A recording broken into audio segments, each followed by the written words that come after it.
HITRUST. I'm your host, Maggie Stankiewicz, and I'm pleased to welcome you to today's event. Before we get started, I'd like to give you a little bit of background on Advize Health.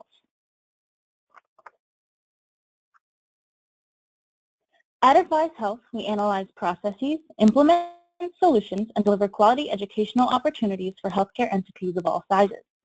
Advize Health has been in existence for over 13 years and employs the industry's top auditing and consulting experts. We offer an extensive catalog of services including HIPAA and compliance analysis, IT inventory, and educational opportunities for the healthcare and health information technology industry. The educational seminar you're about to view is just one of many services that Advize Health's advisory sector has to offer. Schellman & Company is the only company in the world that can provide SOC, PCI, ISO, FedRAMP, HITRUST, and security assessment services to a single legal entity. To learn more about this dynamic firm, visit schellmanco.com. We have two exceptional speakers for today's presentation, Doug Kanney and Brian Smalley. Doug leads the HITRUST and HIPAA service lines and assists with the methodology and service delivery across the SOC, PCI, DSS, and ISO service lines. Doug has more than 10 years of combined audit experience in both public accounting and private industry. Doug has provided professional services for multiple Global 1000, Fortune 500, and regional companies during his career. Brian has been working in the healthcare IT sector for 19 years with a strong focus in cybersecurity since 2008. His cybersecurity work experience has included roles in state government and healthcare, where he helped organizations build their cybersecurity programs, including cyber risk assessment, security operations, incident response, business continuity and disaster recovery planning, and more. Now for some general housekeeping items. If you have any questions throughout the webinar, please send them to all organizers. We will address your questions during our Q&A session at the end. This webinar will be recorded and sent out to all attendees. Please keep in mind that today's presentation will offer participating attendees CPE credits. To become eligible for the credits, you must participate in the polling questions throughout the webinar. I will now turn it over to Brian to begin the presentation.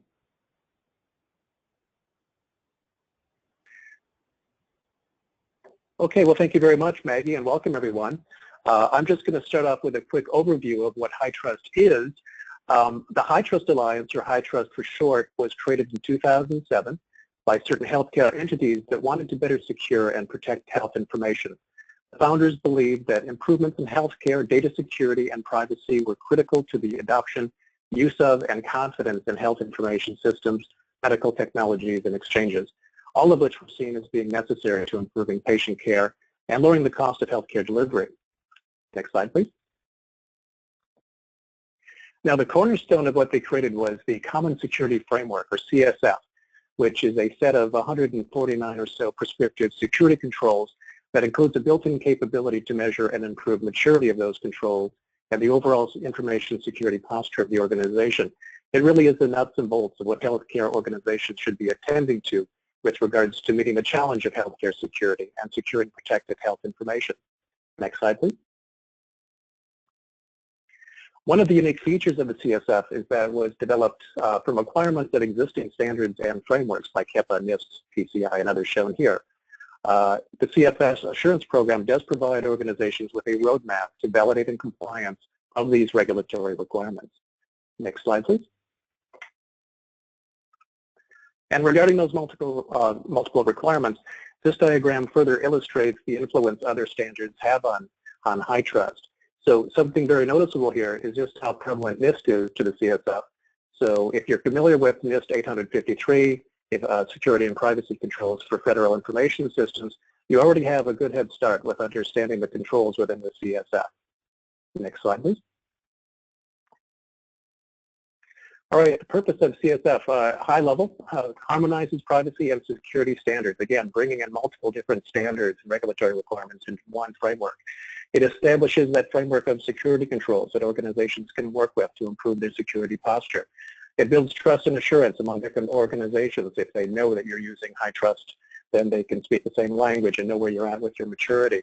And then it also highlights credibility. So saying and mentioning to other organizations that you've gone through a HITRUST assessment or accreditation and certification, this can go a long way in improving the credibility of your organization. Next slide, please. All right, getting ducks in a row. So pre-HITRUST preparation, something to know, HITRUST assessments are time-consuming and labor-intensive. So if an organization decides to pursue HITRUST assessment or certification, there are some steps to be taken ahead of time that can really help to make things easier and allow you to get the most value out of it. Next slide, please.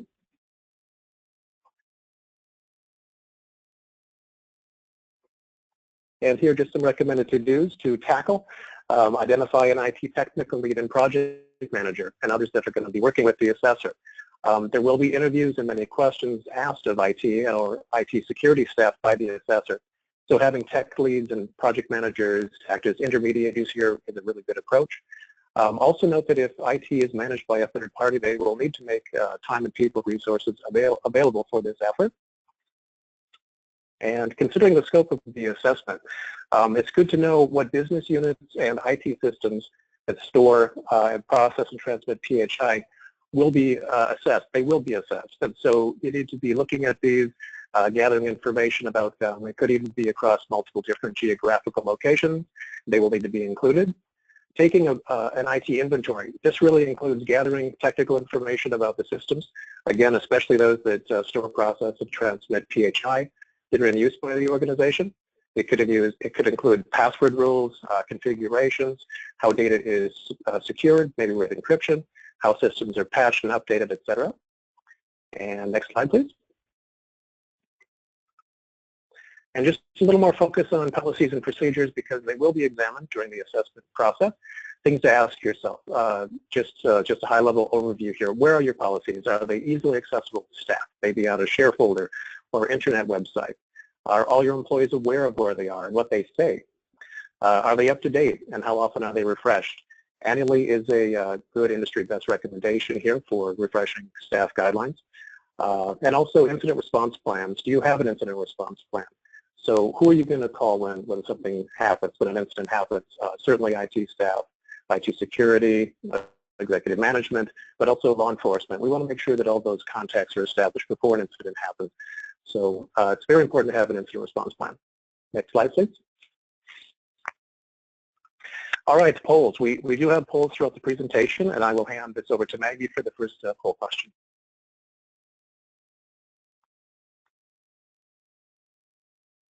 Thank you, Brian. I've just opened up poll 1 to the audience. The poll asks, which of the following is not part of the CSF? Option 1 is PCI DSS. Option 2 is HIPAA/HITECH. Option 3 is GLBA. And option 4 is NIST 800-53. I'm going to give everyone a few moments to respond to the poll. And please remember that these polls will be contributing to your eligibility to earn the CPE credits for this webinar.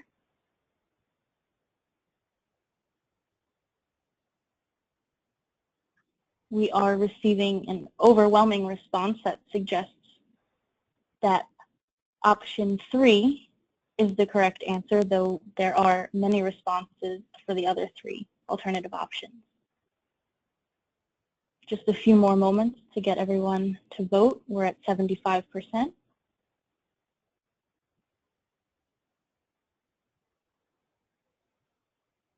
Okay, I'm going to go ahead and close this poll.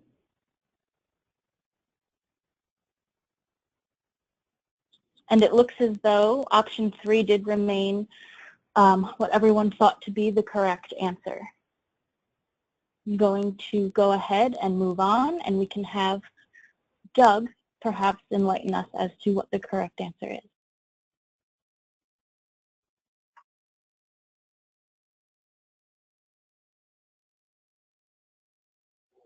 Okay, thank you, Maggie, and thanks for everyone for participating. So recently, HITRUST announced in their own words from their website, a need to expand the healthcare industry's use of the CSF assurance program in support of efforts to efficiently and effectively manage the third-party assurance process. What that means is that many healthcare organizations are now requiring their BAs to obtain CSF certification. The CSF assurance program already being the most widely adopted assessment approach to evaluate and communicate cybersecurity posture. Next slide, please. And here we can just see a little more detail, some of the large entities requiring their BAs to obtain CSF certification within a 24-month period. It impacts about 7,500 entities. That's quite a lot, but that number may even go higher as other healthcare entities require HITRUST certification for their third parties. Next slide, please. All right, and why the expansion? Well, of course, increasing cyber threats.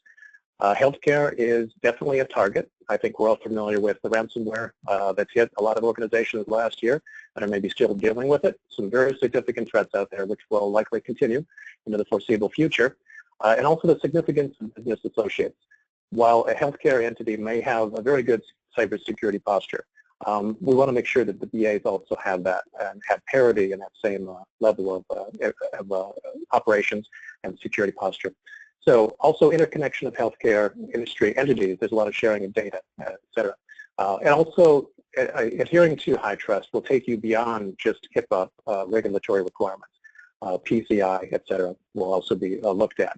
And also to minimize the duplicity of costs and inefficiencies. Next slide, please. All right, now into assessment types. There's really two main types of assessments. One is self-assessment, and the other is validated assessment. I will be talking a little bit more on self-assessments. So self-assessments, with that, organizations can choose to self-assess using the CSF. They get the tools. They're made available to the organization at a low cost for a 90-day period. There is no validation associated with a self-assessment, however, that is significant. There is still a certain level of accreditation, just not a full certification. And third-party firms can perform a review of an organization's self-assessment, the results, and to provide feedback. This can be guided by a third party if you so choose. With the validated assessments, and again, Doug will get into more detail of these later, there's actually 4 types, but at a high level, validated assessments involve bringing in an approved CSF assessor, like Schellman Company, for example, on location to examine documentation, conduct interviews, and the testing of technical implementations. Really, it's a full overview and audit of the IT security within that organization. After the validation process is completed, the results are submitted to HITRUST for a review. That takes a few weeks. And if the assessment meets the requirements and maturity rating, the organization is granted certification. Next slide, please. And just a little bit further, more information about self-assessments. Again, there is no validation. Third parties can facilitate the assessment. It can be done internally, or a third party can be brought in to provide guidance and assistance during that process. Organizations score themselves for each control. Again, there's 149 or so controls. And it is important to correctly assess each control. Sometimes I think we all have a tendency to maybe grade ourselves a little higher. And that's something that we maybe wish to see at a future state. So it's very important to get the current state of the organization, cybersecurity posture, assessed. And then this also could be a stepping stone to validated assessments. Having that experience and familiarity with some of the tools, it can easily lead to a full validated certification. And of course, with the assessment, there may be some findings, and those may need to be remediated. Regulatory requirements still do apply. Next slide, please. So again, using the CSF tools that are available for self-assessments, it does provide low-level HITRUST accreditation that will give you a good overview of where you're at with security and compliance. It is ideal for small budget and limited resources organizations. It does expose flaws in operations and controls, but it does ready them for remediation as well. And must report to external entities, of course, if there is a major finding, major breach, then of course you will need to report, but you do not need to report if you don't want to. You will have reports available to you through HITRUST, however, if you still choose to do so. Next slide, please. All right, who's involved in a self-assessment? Who could be involved? Should be involved, maybe? Executive leadership, certainly. I think that they would have an interest to know that it's going to be done, and they would be most certainly involved and interested in the results. Information technology, the IT folks, IT and IT security, they're going to be needing to look into the systems and configurations and provide documentation and the real test results of security controls. The compliance department, certainly, and also, again, third parties that may assist in self-assessment execution. Next slide, please. And then finally, for me, self-assessment best practices. Encouraging top-down support is very important to really any security program, and certainly for an assessment, a self-assessment, or a validation assessment certification. Identifying the scope properly is important too. Making sure that all systems that store, transmit, and process PHI, that's important. And not getting too big with it. If the scope gets to be too big, it can be a very large job to complete this. So making sure that certain things are accounted for, and certain things, if you don't need certain things, leaving those out. Also meeting with the CSF assessor, again, this can be very helpful to help you through the process of self-assessment. Warning your IT department, making sure that they're aware that they will need to be looking into their system, spending time gathering this information. This would be very important. And then avoiding complacency as well. So going through the process, it is a lengthy and time-consuming process. Making sure that you go strong all through the end is important. Not letting up at the end, getting through the whole process. It's going to ensure you get the most value out of the entire process. So that concludes my slides, everyone. I will now turn it over to Doug for his presentation. All right, thanks, Brian. And sorry I couldn't get off mute fast enough earlier, but the answer to the first polling question was C, GLBA. So yeah, as Brian mentioned, there are two types of assessments. The second one that I'm going to now touch on is the validated assessment. There are actually 4 types of validated assessments. There is the security assessment, which up until I believe 2014 used to be called the baseline assessment. So if you see any older HITRUST material referring to a baseline assessment, that's really what it's speaking to, the new updated wording. And then there's the security and privacy assessment, the comprehensive security assessment, and the comprehensive security and privacy assessment. So what does that mean in terms of being certified? A security assessment, there are 149 control specifications in the CSF. In order to be HITRUST certified with a security assessment, you only need to be assessed against 66 of those in the most current version of the standard. So there are multiple ones that you do not need to be assessed against in order to be certified.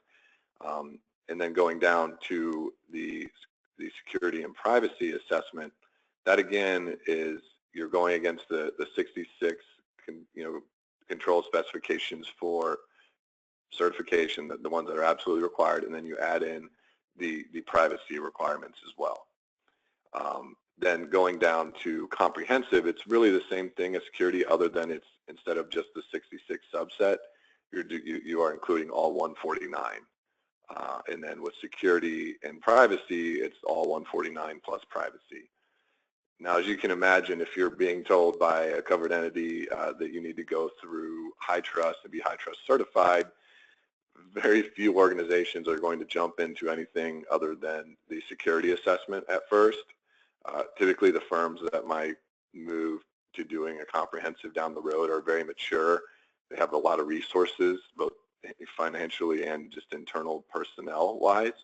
So they do that for various risk management reasons. But it seems like probably 90% of the time organizations are doing that security assessment first. Next slide, please.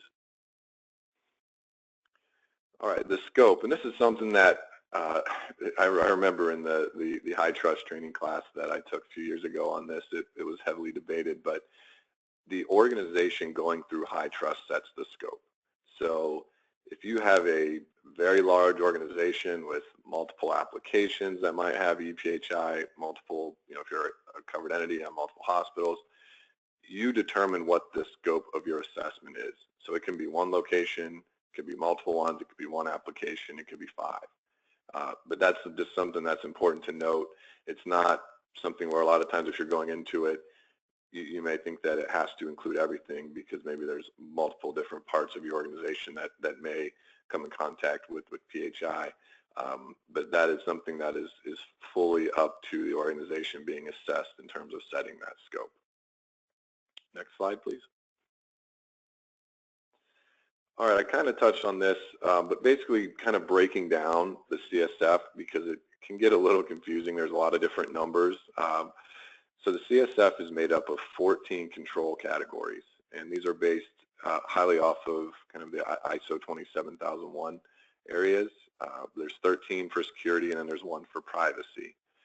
Now, underneath those 14 control categories, there are 46 control objectives. And you can kind of look at the control objectives as kind of more higher level statements for a desired result. I kind of look at it, and being familiar with the SOC 1 as a control objective in the SOC 1 where, you have this higher level statement, and then there are multiple controls that go underneath each of that, each of those areas that allow you to meet that objective. So from there are the 149 control specifications. They're also sometimes referred to as implementation requirements. I've seen both.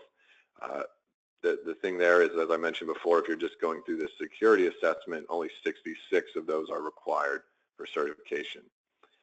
Now in those, they're grouped into 19 different assessment domains. And the assessment domains are pretty, areas that you'll be probably pretty familiar with if you've gone through any other type of IT compliance audit, or, are familiar with different frameworks. But I'll touch on why those domains are important in a little bit here. So if we can move to the next slide.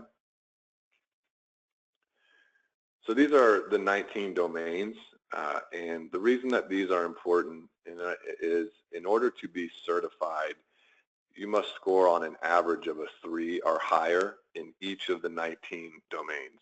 So even if you got a 3 or higher in 18, but you are a 2 or a 1 in one of them, you would not be certified.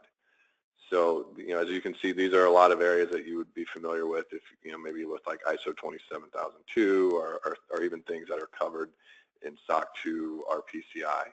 They're kind of common high-level IT security requirement areas. So next slide. So next, going through the assessment factors. So one of the first things that you would do, whether it's if you were doing a self-assessment or a validated assessment, when you get access in MyCSF, is entering in your assessment factors.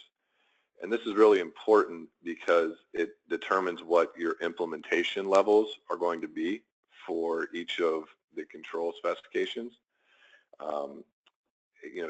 To break it down, and I'll touch on what those implementation levels are in the next slide, but there are 3 areas that fall under the assessment factors. There's the organizational factors, the system factors, and the regulatory factors.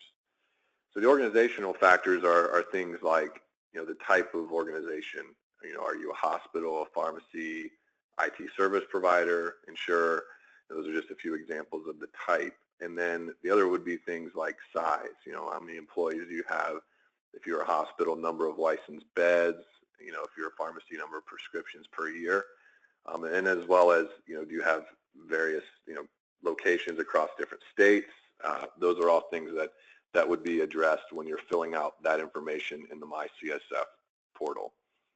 And then system factors, these are things, is your system accessible from the internet? How many interfaces do you have? A number of transactions that are processed.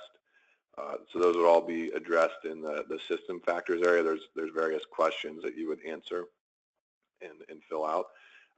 And then the third would be regulatory factors. Does PCI apply to this scope as well, or does FSMA or maybe some of the different state requirements, like in Massachusetts or Nevada, or even if you are, say, a financial institution or creditor, would the FTC red flags rule apply? So those are things that you'll check in this initial phase in MyCSF, and based on that, once you've entered all that information in, the tool kind of builds a risk profile for your organization and your scope. And from that, it gives you different implementation levels per control specification. So if we can go to the next slide, I'll touch on what that means. So the implementation levels, they're based on that assessment factor information. So, if you're a very small organization, you only in one state, there's, very few users, none of the other regulatory factors apply, you're probably going to be a level 1 for a lot of the control specifications. And there's levels 1, 2, and 3, and it was kind of adapted from the NIST 800 series, kind of low, moderate, high, area. But the thing that's somewhat unique about HITRUST is it varies from control specification to control specification. So you don't know going into an assessment right off the bat if, you know, I'm going to be a level 3 for everything or a level 2 for everything, because it literally it varies from each control to control. And each one that it goes up, it adds additional requirements that you have to meet. So you really don't know that information until you enter all that detail in. And you know, some things to note with the implementation levels, some of them only have 1 or 2 levels. Not all of them have 3. 1 is just the minimum.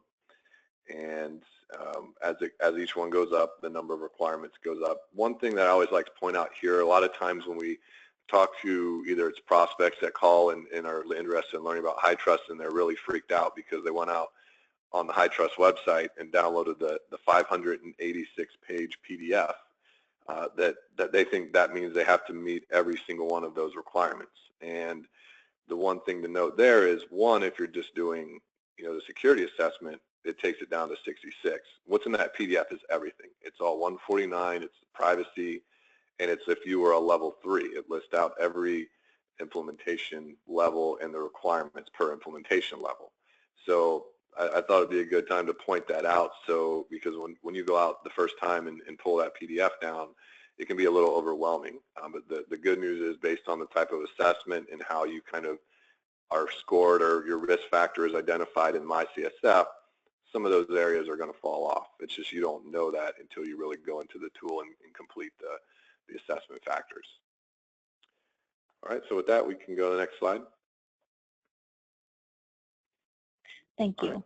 We are now going to go through poll number 2, and I'm going to make that live for the audience now. So the question is, how many control categories are in the CSF? And I'll give everyone a few moments to respond.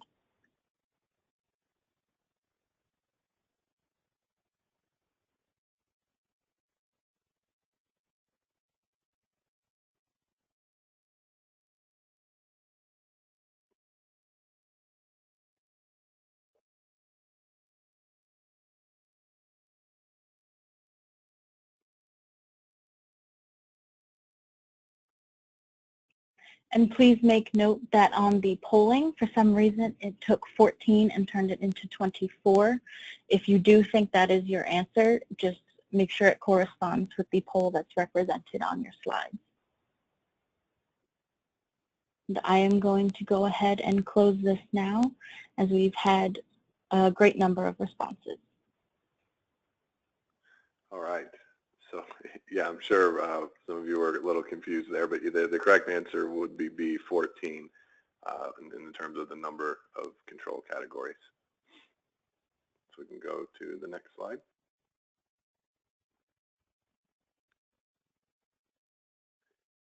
Okay. MyCSF. So, yeah, so the MyCSF, I know that we've referenced it multiple times. I thought this would be a good time to really describe what it is and its place in HITRUST. So you can't do anything in terms of whether it's the self-assessment, the validated assessment, without having access to MyCSF. And the thing that's somewhat unique about this is you actually would contract with HITRUST to get access to the MyCSF portal. That's not something that you would do with your CSF assessor. And I always find that it's good to educate on the different options. You know, HITRUST will explain it as well. But there are 2 different types of options in terms of access to MyCSF. You can do a assessment or report only option, which is less expensive, or you can do a subscription option. Now there's pros and cons to both. The big pro to the report option is that it's cheaper. That's the big pro. The con is, once let's say you did a self-assessment only option, you go through, you enter all this risk factor information, you spend all the time, you identify your corrective action, areas that need corrective action, you track all that in the tool. Once that self-assessment report is issued by HITRUST, your access is locked out of MyCSF and all of that data is then deleted. So if you wanted to, down the road, actually go for a validated assessment, you have to start all that over again. And there's not a good way to import anything into the portal. So a lot of organizations, if they know that they are going to need to not just do a self-assessment and that's it, will do the subscription option. And the pro there is that that data stays there. Once your self-assessment is done, it unlocks your instance of MyCSF. You can then track your corrective action plans, and whenever you're ready to actually do the validated assessment, you would then just create it in your instance of MyCSF.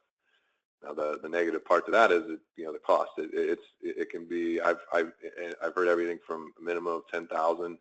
It can go all the way up to 50, 100,000, depending on how big your organization is, how many users you have that you plan on have access to MyCSF. So those are just, when you would reach out to HITRUST to start the process, is really get a feel for what's going to make the most sense for your organization in terms of what type of either subscription or report only option to have. MyCSF is, like I said, it's used for basically everything. It's even used for the audit. So if you were to bring a firm on like Schellman to do, your assessment, we would then get access to your CSF and MyCSF instance, and that's where you upload all the documentation to support the different requirements that are applicable. We would go in, do our scoring in that instance. It's where you would track your corrective action plans and their progress. So all of that is really done inside the MyCSF tool, which is a little different than a lot of other assessments that aren't performed solely in this type of software. All right, so we can go to the next slide. And the report types. So this is something that I can see someone looking at this first time and being a little confused. So the self-assessment is pretty straightforward. There's a self-assessment report. You go through a self-assessment, you then submit your scoring off to HITRUST, that you're self-scoring off to HITRUST. So there's no CSF assessor that needs to be involved for you to do a self-assessment, but as Brian mentioned, some organizations like to have some assistance with going through that just to make sure that they are entering the risk factor information correctly, because if you do that incorrectly and maybe you put things that are much more than really are applicable to you, that could give you higher implementation levels and create more requirements for you. But that, it goes from the organization to HITRUST, and then typically within 4 to 6 weeks, they submit back a self-assessment report to the organization. So then the next two, as we mentioned before, there's the self-assessment and the validated assessment. The validated assessment can have basically it'll have one of two reports. It'll either have a validated report or a certified report. So the validated report would mean one of those 19 assessment domains had a score of less than a 3. So essentially, you could think of a validated report as a non-certified report. And then the certified report obviously would be if those ratings were 3 or higher in all 19 assessment domains.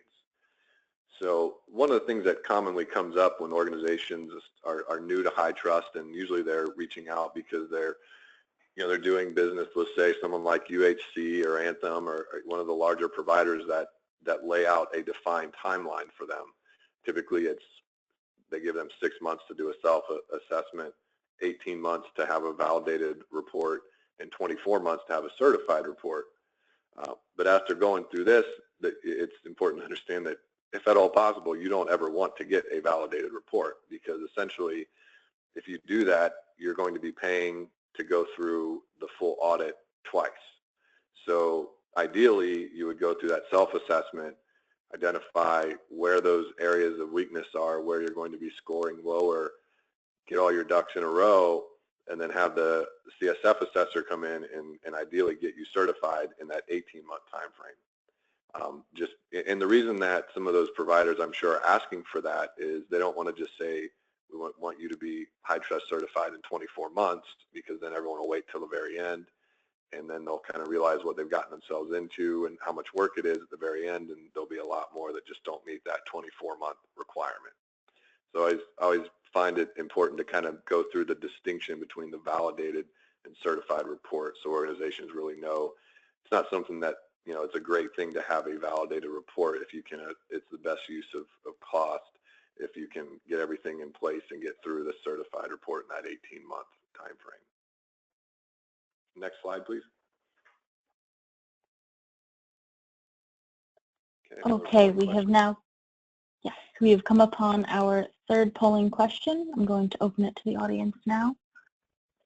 It asks, which tool does HITRUST Alliance require all organizations to use for a HITRUST assessment? A is HITRUST Web, B is Archer, C, Microsoft Office, or D, MyCSF. Going to give the audience a few moments to respond.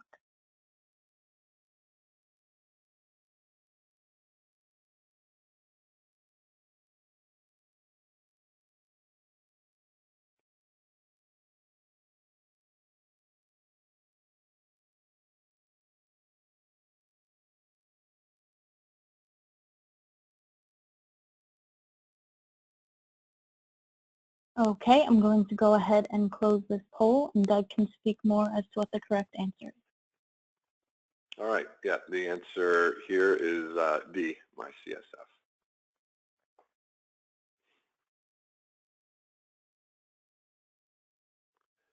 All right, so I put this slide in here mainly just to show that there is some type of sampling guidance that is put out there by HITRUST. It's not something that the CSF assessor just kind of has the leeway to make up and pick their own sampling methodology. So as you can see here, you know, if it's a manual control, perform weekly, you have to have at least 5. So there's various different defined minimums to test. So that's something that, you know, to keep in mind when you would be going through this, because it's not like just a point in time, look at one example type assessment.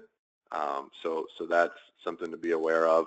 And then the automated control, those are things where if it's a configuration or things like that, you know, you would be testing it at the actual configuration level and see that it's actually functioning as configured the one time, as opposed to, you know, making you show a bunch of things that if you can see the configuration and how the result is, you would only, you know, would kind of be overkill selecting then a sample of 25 to see that. So the main point here is just that there is a defined number of samples to select, and that's driven from HITRUST. Next slide, please. All right, so the scoring, and this is another thing that you know makes HITRUST unique. Each of the control specifications is given a score, and the way that is scored is there are 5 kind of key control requirement areas that we would have to look at as an assessor. It would be the policy, procedure, implemented, measured, and managed, and it goes in the 1 through 5 order.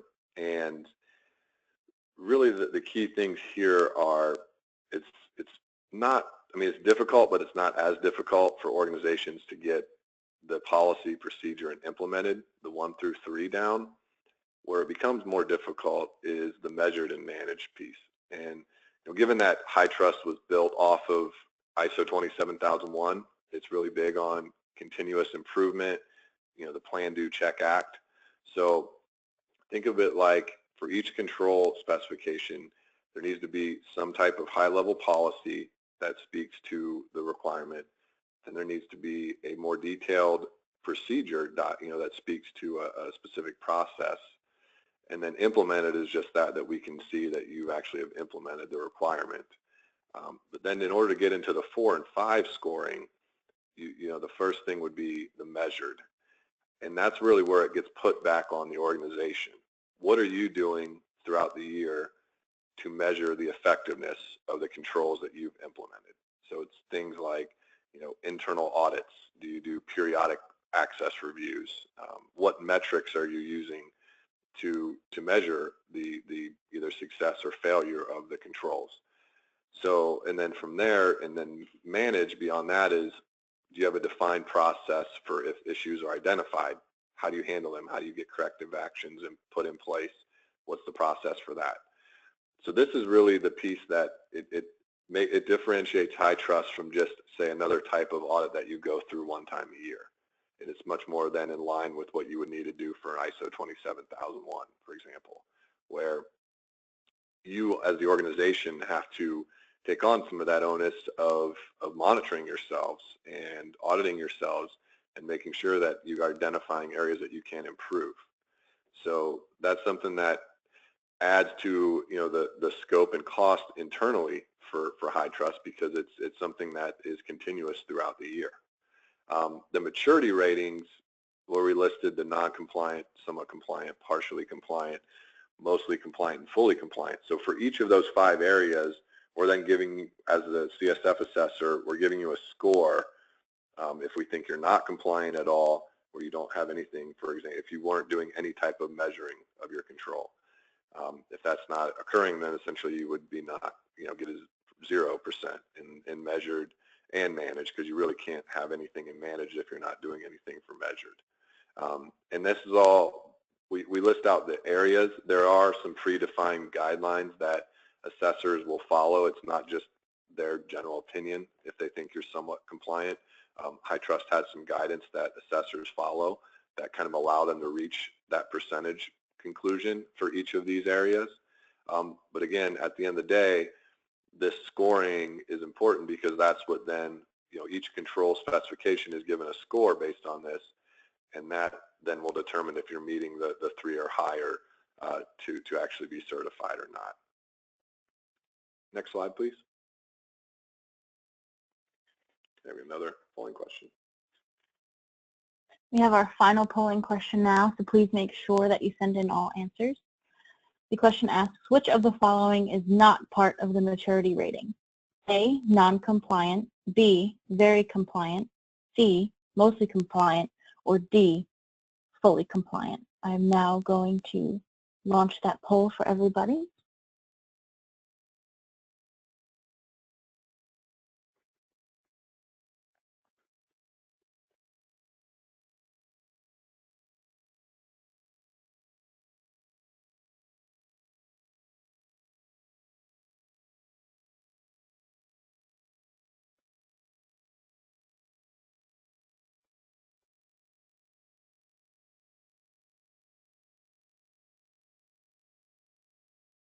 Just a few more seconds and I'm going to close it up, so please send in your answers now.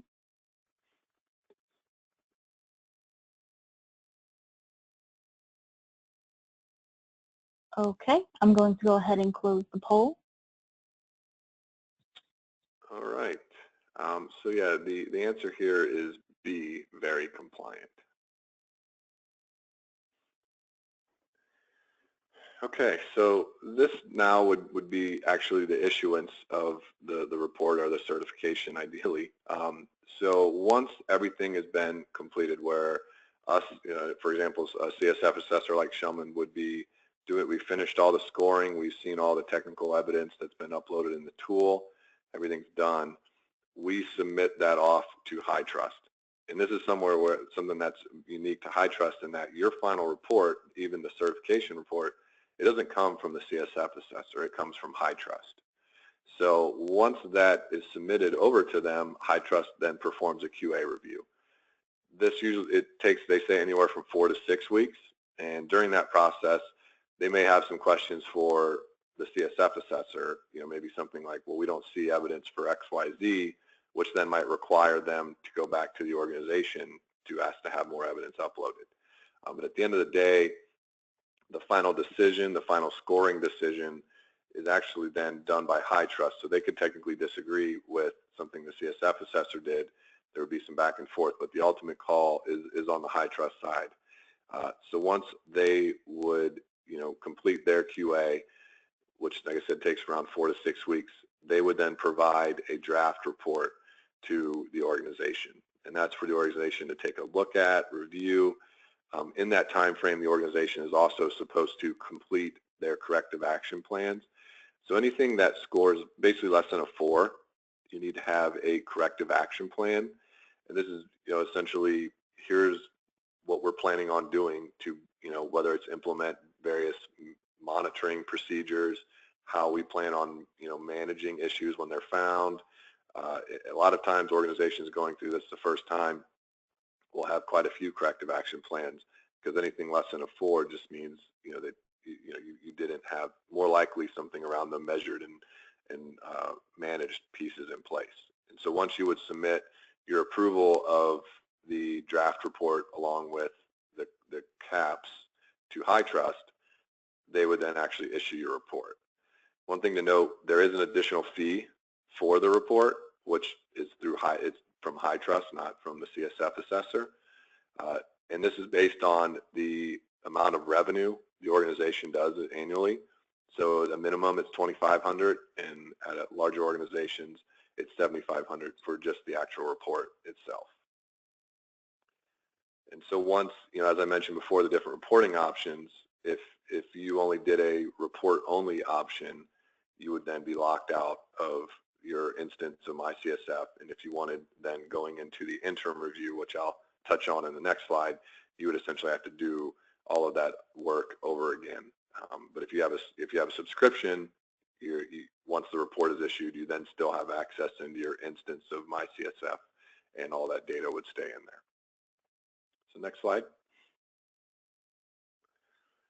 So HITRUST is, as I mentioned before, it was built off of initially, and kind of the core framework of it is ISO 27001. And with ISO, it's a 3-year certification cycle where you would have an initial certification, which composes of a stage 1 and a stage 2 review, whereas in this case, HITRUST just has the 1 review.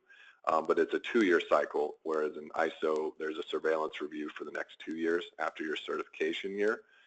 In this case, you get certified in year 1. The following year is an interim review. The good news of the interim review for organizations is definitely less costly. Organizations are only required to look at 1 control specification in each of the domains, which is much less than the initial certification. The real focus, because the focus really isn't on the controls at that point in the interim review, it's on your continuous monitoring and your continuous improvement. Again, going back to the HITRUST or the ISO concepts of that. And they're really, the focus is what have you done with your corrective action plans? We saw that you created them after your initial cert.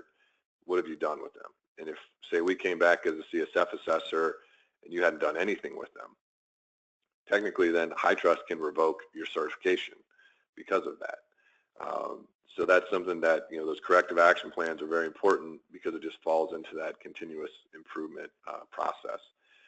One thing to note timeline-wise is the interim review has to be submitted to HITRUST within 2 months following the 1-year anniversary date of the initial certification. Next slide.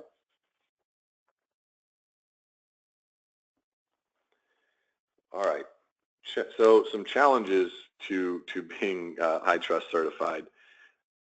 As we talk through, one, cost is obviously a big factor, especially when you talk about just the initial investment. I mean, if you're looking at doing a subscription along with a report, you could be looking in the 15 to 20K range right off the bat before you even do anything. Basically just to have access to the portal and to get the report. So that's before you take in your internal time and then the cost of the assessment. So making that leap is something that is a little tough for organizations to do right up front without, because you really kind of do have to get access to the portal and go with it before you really know fully what you're kind of getting yourself into. So that's a big challenge. The number 2 is the internal preparation time, which, as I mentioned before, you really don't want to go through a validated assessment unless you're very comfortable that you're going to score a 3 or higher. In order to do that, typically you would do a self-assessment, whether it's you get assistance from a CSF assessor or you bring on a third-party consultant.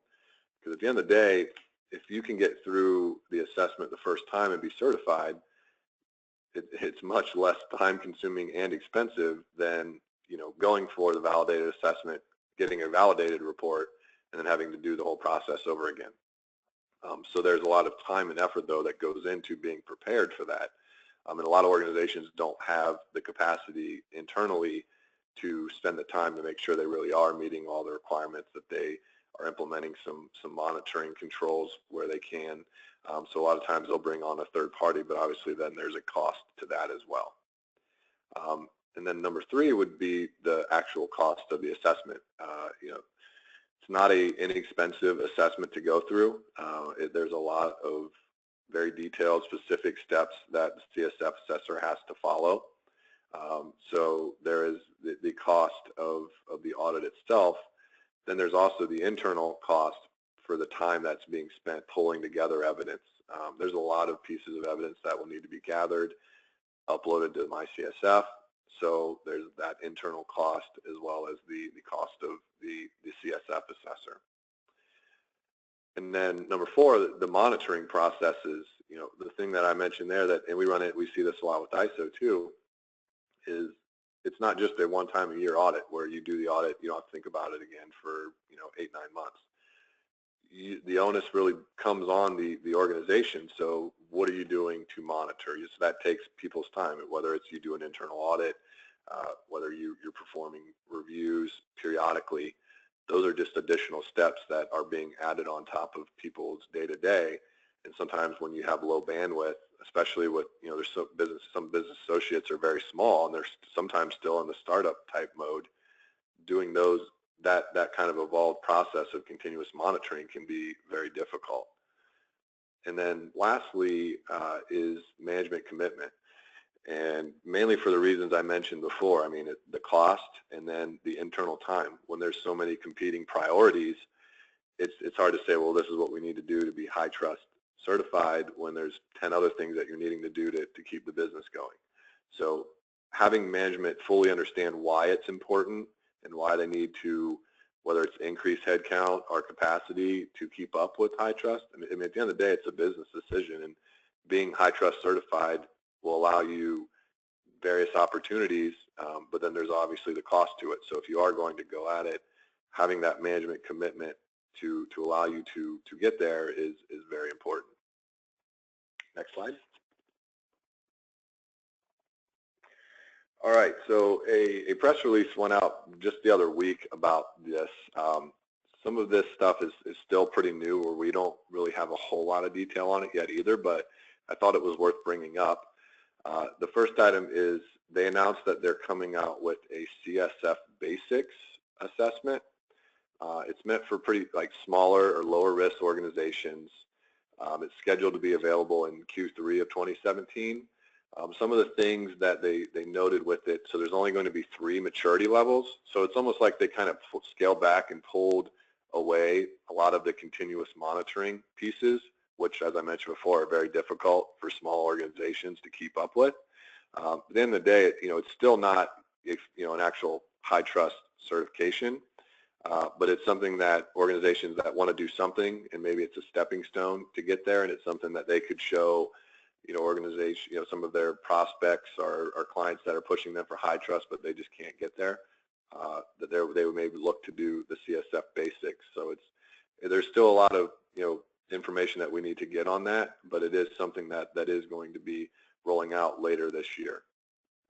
And then the other item is version 9 is coming out. It's scheduled to be released in July 2017.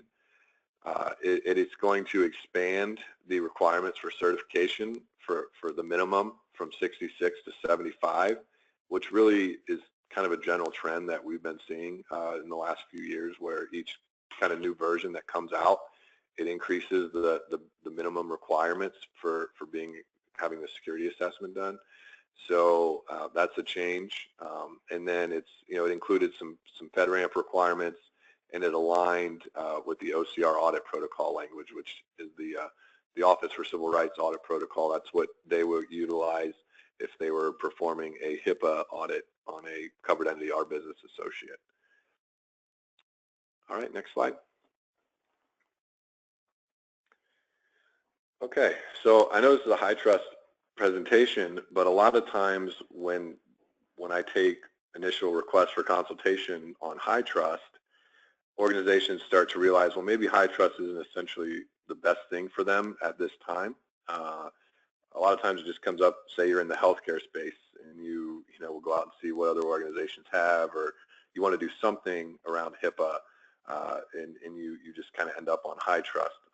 As I think after going through everything, it should hopefully be clear it's not a minor undertaking to be HITRUST certified. And if in some cases it's just too much for smaller organizations or organizations that just don't have the capacity to take it on to do.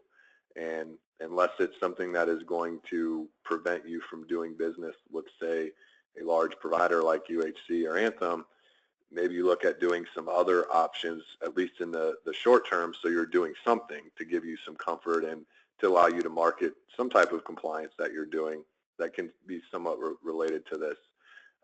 The first one is SOC 2. With SOC 2, I've actually seen, and it seems to be becoming less and less frequent, but I have seen some of those larger healthcare organizations that did come out and say you need to be HITRUST certified in 24 months. I've actually seen them take a SOC 2 in lieu of HITRUST. I think it's probably based off of various risk metrics that they have, and if they think an organization is very low risk, even though they're a business associate, they might allow them to do a SOC 2.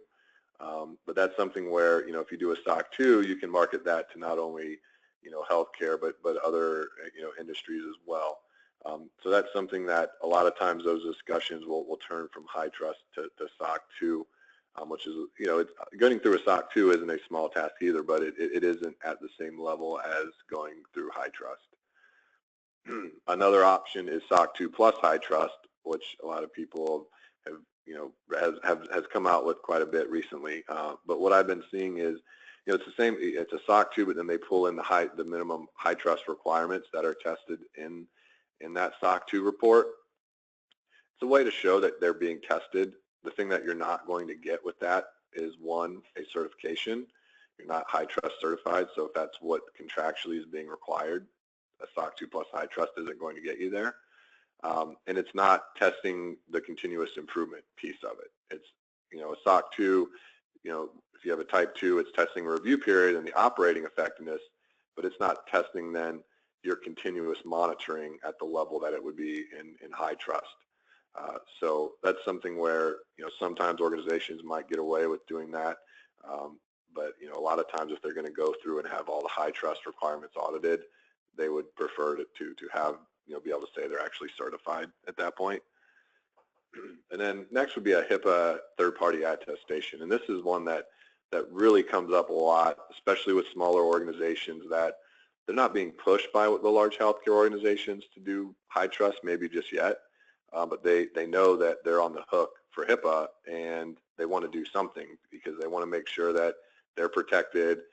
If there ever was a breach, they can show that they've been doing their due diligence, because at the end of the day, even as a business associate, you're on the hook for any of the fines if you're the responsible organization for the breach. And a lot of times when we talk through HITRUST, it then leads to this because they mainly just want to make sure they're initially covered on HIPAA. I mean, the HIPAA security rule is fully covered in HITRUST, but maybe that's what they want covered. I mean, HITRUST goes beyond that. And it's something where if you're doing a security, rule assessment by a third party, it'll give you that internal comfort that we've had a third party assess us. We have something that we could show organization, if the OCR, if there was a breach and they were coming in to investigate, we could show them that we've done our due diligence.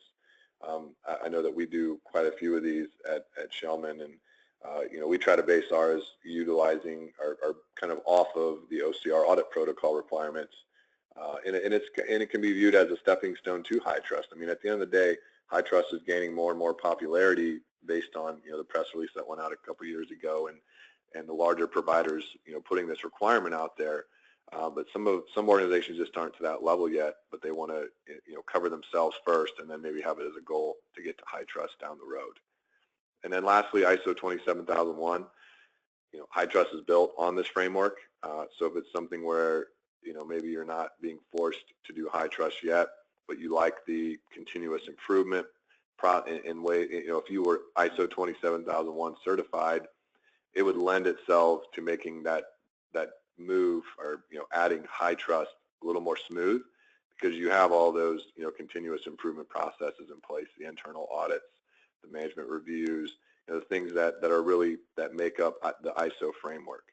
So those are just some things that come up, quite a bit on initial consultations, and there are other options that, can be out there, but at the end of the day, it comes down to a business decision and what is going to get you the best result, whether it's you have very large clients that you have to do HITRUST or you won't even be able to bid on them, or if you just want to do some things and potentially, so you can show that, hey, I have a SOC 2 or I have a third-party HIPAA attestation or ISO. And then that might get you in the door and allow you to say, well, we'll look to do HITRUST down the road. So there are some other things out there. I mean, nothing is a direct replacement to HITRUST, but there are some other options that come up frequently when we discuss this with organizations that are new to the HITRUST and just in general the compliance space. All right, next slide.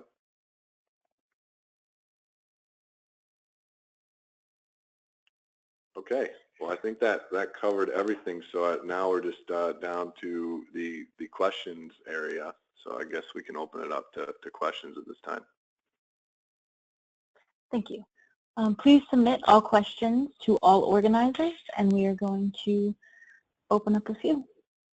Okay, so we have one here that asks, what if I score below a 3 for a control specification? Can I still be certified if I score higher on other control specifications in the same area? Yeah, that's a good question, and you can. As I mentioned before, it's in each of the 19 domains. It's the average of the scores. So if you have a bunch of 4s and 5s and maybe one control specification you have a 2, that's going to offset. And that's something where when you're going through it the first time, it's going to be very hard to get a 4 and a 5 for every single control specification going through it the first time. So, I think organizations that are usually successful, they make sure that they have the 1 through 3 down, where they have the policy, procedure, and implemented. And then they kind of look at what are going to be the most attainable and achievable control specifications for us to put in formal monitoring and managed processes in order for us to get through the initial certification, and then we can work up to down the road year after year. Eventually, you can have 4s and 5s for all of them. But at the end of the day, you can't score less than a 2 for a given control as long as the sum averages a 3 in that area. Thank you. We have someone who's asking, do I need to do a self-assessment more than once? You don't, no. And actually you don't need to do a self-assessment at all if you don't want to. I wouldn't recommend it, just because it's good to know what you're getting into. And as I mentioned before, you really don't know that until you determine the implementation levels and kind of score yourself and identify where those major gaps are. But once you do that first one, there really wouldn't be a reason to do another one unless you were doing it on another part of the company that wasn't covered initially. Great. It looks like we have one more that's asking, after year 2, do we have to go through a full certification assessment again, or is it just a partial assessment? Yeah, and this is one area that's a little different than ISO 27001, where with ISO 27001, you go through the initial cert, and then you have 2 surveillance reviews, and then you have a recert review, which is a little less involved than the full initial certification year. Whereas with HITRUST, it's a 2-year cycle, and it essentially restarts after year 2. So you're doing the full assessment again in year 3, and then in year 4 is more of that kind of checkup on the continuous monitoring piece in the interim review. So it basically just restarts itself every 2 years. Okay, great. Oh, we're actually receiving a few more now. We have 6 hospitals. Would you consider this beneficial for the facilities? Is it something that hospitals should take an interest in? It definitely is a good framework, and it would be worth considering. At the end of the day, it's going to come down to cost, and if you see the benefit of being able to market and say that you're HITRUST certified. At the end of the day, that's what it comes down to. If you're getting, your competitors are really marketing that, or it seems like it's something that you're, lagging in your region, it definitely would be worth considering. I wouldn't say that, it's absolutely required, but it is, it's meant for covered entities or business associates, like, equally.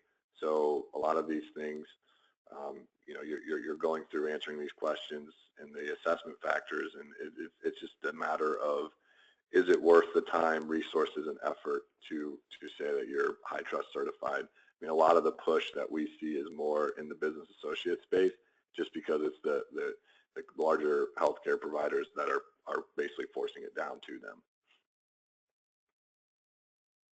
Thank you.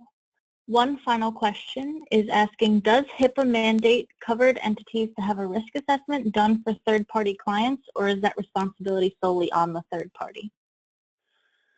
So the risk assessment, I mean, in terms of HIPAA, the organization needs to fully, you know, perform their risk assessment. As part of that, it would be considering the third parties that they're utilizing and how they manage the risk around those. And that really kind of plays into their vendor management practices. And in that case, you know, let's say you're using a third party, you know, VA, you really should be doing something on the covered entity side to ensure that they're meeting their HIPAA requirements. And that, you know, we see that everything from, you know, whether it's a big questionnaire you send out, you ask them to see a HIPAA attestation or HITRUST. So at the end of the day, you know, you can't perform the risk assessment for a third party, but you definitely you should consider it in your risk assessment, because there's some additional levels of risk that come into play when you're utilizing a third party. And then you should make sure, as part of your vendor management practices, that you're doing your due diligence and monitoring that business associate to ensure that they're, you know, meeting the HIPAA requirements that are applying to them as a business associate. Okay, that appears to be all the time we have today for questions. If after the fact you have any questions for Doug, you may contact him off of this email address. There is an attachment containing the slides in a PDF form in the handout section of GoToWebinar. So if you don't have a chance to catch his contact information here, you can go ahead and download the handout. Here is Jean Marie Loria's contact information. She is our managing director. Brian Smalley, our presenter today, is a cybersecurity consultant representing Advize. Gentlemen, do you have anything to add before we conclude this session? No, I don't think so. Yeah, just Mm-hmm. Thanks for everyone for joining today, and let us know if you have any questions. Thank you, everyone. Thank you. Thank you both for that great session, and thank you everyone for attending today's webinar. Have a great afternoon.